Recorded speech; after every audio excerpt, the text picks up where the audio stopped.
Hi guys, in this video we will see about National Population Policy 2000, and we will also discuss some of the government initiatives taken to stabilize population of India. First of all, let's see some of the facts. First fact is that India is the second most populous country in the world, and it's sustaining around 17.5% of world population with an area of only 2.4%. And the population of country has increased from 23 crore in 1901 to around 125 crore in 2011.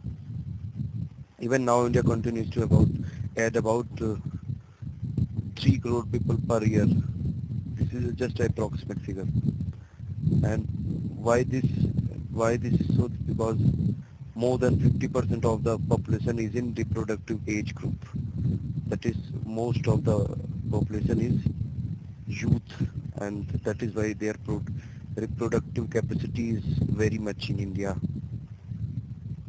And if you see the history of the family planning program in India actually launched a family planning program just after independence in 1952.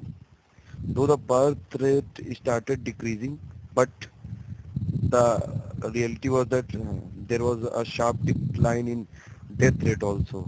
So if you see the overall effect, it led to overall increase in population.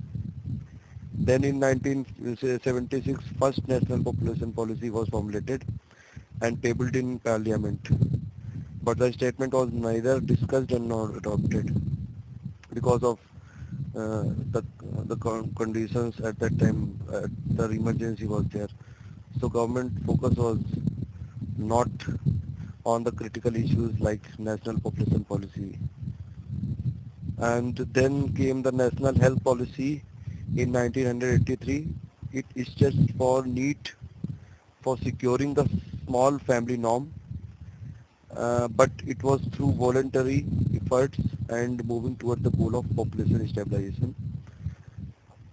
While adopting the health policy, Parliament emphasized that there is a need for separate population policy, and that is what bring the national population policy in 2000.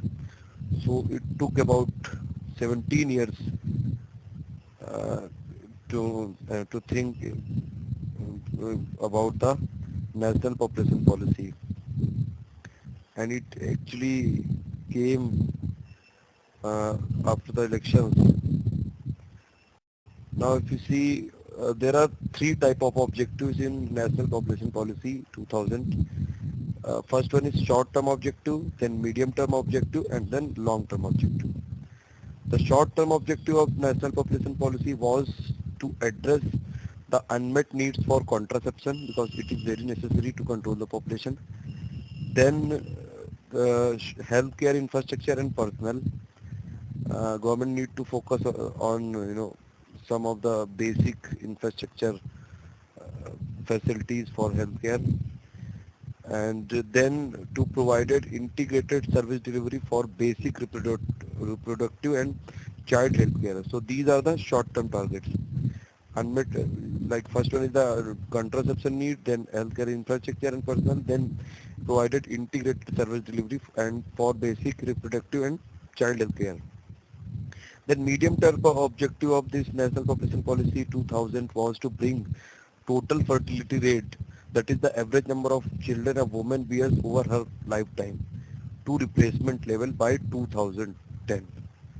Because if population will be stabilized only when the total fertility rate will be equal to the replacement level, because whatever number of children will be born and whatever number of people are die, so they will be replaced, the new children will be replaced by the dying population.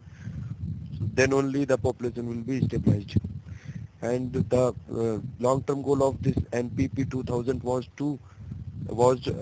a stable population by 2045 at a level consistent with the requirement of sustainable economic growth and social development and environmental protection.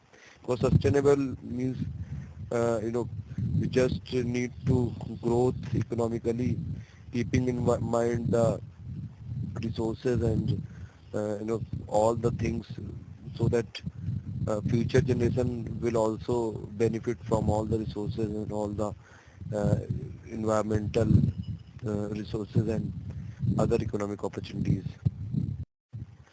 Now, if you see this total fertility rate, India's TFR was around 6.1. So it was like an average woman bore over 6 children during her lifetime. So an average woman was giving birth to more than 6 children.